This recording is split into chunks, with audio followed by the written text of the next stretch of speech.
Hello everyone. आज हम देखेंगे रिवर्सिबल सेल इंजरी। तो रिवर्सिबल सेल इंजरी के अंदर जो रिवर्सिबल सेल इंजरी का पैथोजेनेसिस है वो हमने जो प्रीवियस स्कीम पढ़ी थी वही रहेगी, बट इसका प्रेजेंटेशन थोड़ा अलग होगा एज पर द हर्षमोन।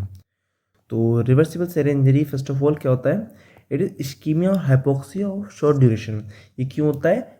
स्ट्रेस, जैसे कि अपना इस्कीमिया और हाइपोक्सिया, ये अगर शॉर्ट ड्यूरेशन के लिए है तो होगा हमारा रिवर्सिबल सेल इंजरी। तो रिवर्सिबल सेल इंजरी के पैथोजेनेसिस में हम दो चीज़ देखेंगे। एक देखेंगे हम बायोकेमिकल चेंजेस और एक देखेंगे हम अल्ट्रा स्ट्रक्चरल चेंजेस। तो हम इन पैथोजेनेसिस को हम याद करेंगे ट्रिक से। क्या है? अल्पम्प, ALPMP, अल्पम्प। तो फर्स्ट ऑफ ऑल देखेंगे हम बायोकेमिकल चेंजेस। तो बायोकेमिकल चेंजेस में आ जाएगा एटीपी का डिक्रीज प्रोडक्शन। फिर एल से आ जाएगा लैक्टिक एसिडोसिस। लैक्टिक एसिडोसिस क्यों होगा? क्योंकि हमारी बॉडी में माइटोकॉन्ड्रिया एरोबिक रेस्पिरेशन नहीं कर पा रहा। क्यों? क्योंकि हमारे पास ऑक्सीजन नहीं है। ऑक्सीजन नहीं है क्यों? क्योंकि अपना हाइपोक्सिया हो रहा है। तो due to low oxygen supply mitochondria fails and cell switches to anaerobic respiration for its ATP. तो अगर हमारा सेल अगर एनाएरोबिक रेस्पिरेशन पे शिफ्ट होगा तो वहाँ बनेगा लैक्टिक एसिड। लैक्टिक एसिड क्या करेगा? सेल का ओवरऑल पीएच कम करेगा, जिससे कि सेल में क्या हो जाएगा? Nuclear clumping. जो न्यूक्लिक एसिड है वो क्लम्प हो जाएगा वहाँ पे। तो एल से हो जाएगा लैक्टिक एसिडोसिस। लैक्टिक एसिड की कंसंट्रेशन बढ़ जाएगी ड्यू टू एनाएरोबिक रेस्पिरेशन। उसके बाद आ जाएगा पी से आ जाएगा। अब भी हमारे दो हो गए बायोकेमिकल चेंजेस। अब आएंगे हमारे ultra structural changes. Ultra structural changes में आएगा हमारा प्लाज्मा मेम्ब्रेन पंप डैमेज। अब plasma membrane pump damage means अपना जो पढ़े थे हम पैथोजेनेसिस में, एटीपी की कमी होगी। तो एटीपी की कमी की वजह से कई सारे पंप हमारे काम सही से काम नहीं करेंगे, तो उनसे प्लाज्मा मेम्ब्रेन पंप भी सही से काम नहीं करेंगे due to decrease generation of phospholipid due to lack of ATP. ATP की कमी की वजह से जो हमारे फॉस्फोलिपिड होता है इसका सिंथेसिस नहीं हो पाएगा। तो फर्स्ट हमारे क्या दिक्कत आएगी? हमारे को पता है सोडियम पोटेशियम पंप प्रेजेंट होते हैं हमारे प्लाज्मा मेम्ब्रेन के अंदर। इनको क्या चाहिए होता है फंक्शन करने के लिए? एटीपी। अगर एटीपी नहीं है तो ये काम नहीं कर पाएंगे। इनका काम क्या होता है? ये हमारा सोडियम पोटेशियम पंप है, ये एटीपी चाहिए इसको। ये अपना सोडियम बाहर, नॉर्मली सोडियम की कंसनट्रेशन बाहर ज़्यादा होती है, पर हमारा एटीपी नहीं है, पंप, ये पंप काम नहीं कर पाएगा। तो हमारा सोडियम बाहर से अंदर की तरफ मूव करेगा और अंदर सोडियम की कंसनट्रेशन बढ़ जाएगी। सिमिलरली सोडियम की पोटेशियम की कंसनट्रेशन सेल के अंदर ज़्यादा होती है, पर यहाँ पे पंप सही से काम नहीं कर रहा, तो सोडियम सेल के पोटेशियम सेल के बाहर चल जाएगा। तो सोडियम सेल में बढ़ जाएगा, तो अपने सोडियम की कंसंट्रेशन सेल में बढ़ने की वजह से हमारे ऑस्मोसिस की प्रोसेस के थ्रू वाटर सेल के अंदर एंटर कर जाएगा, which results in increase intracellular water which causes hydropic swelling. It is a characteristic feature of reversible cell injury. It is seen very commonly. So hydropic swelling, it is due to failure of sodium potassium pump and increased concentration of sodium. ठीक है।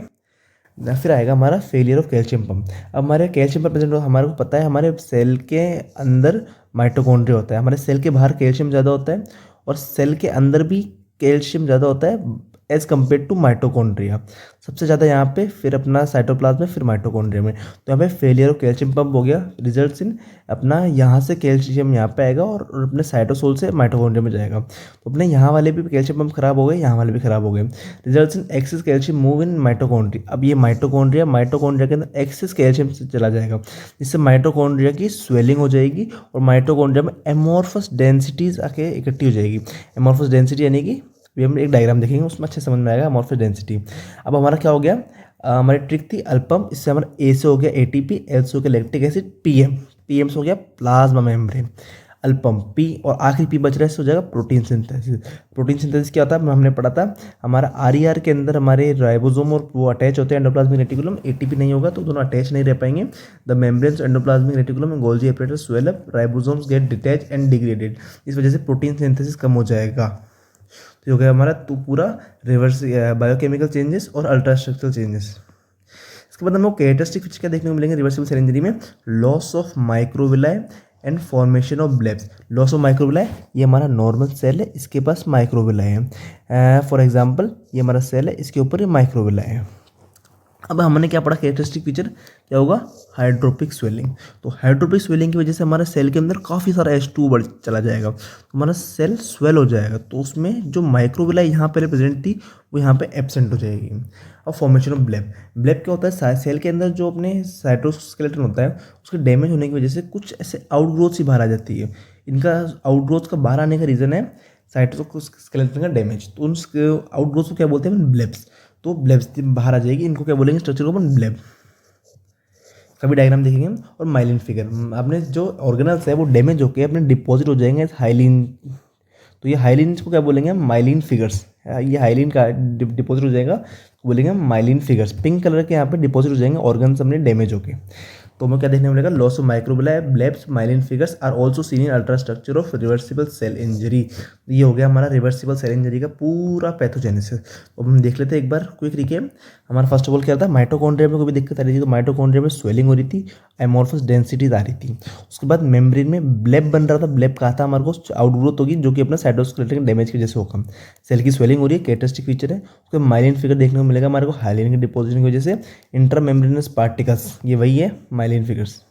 उसके बाद अपना are यहाँ पे protein synthesis कम हो जाएगा disperse ribosome की वजह से, साइटोस्केलेटन एग्रीगेट हो जाएगा जिस वजह से हमारा ब्लेब फॉर्म हो रहा था, ये एक रीजन ब्लेब का। और हमारा क्रोमेटिन क्लम्प हो जाएगा ड्यू टू लैक्टिक एसिडोसिस। तो that's all about pathogenesis of reversible cell injury.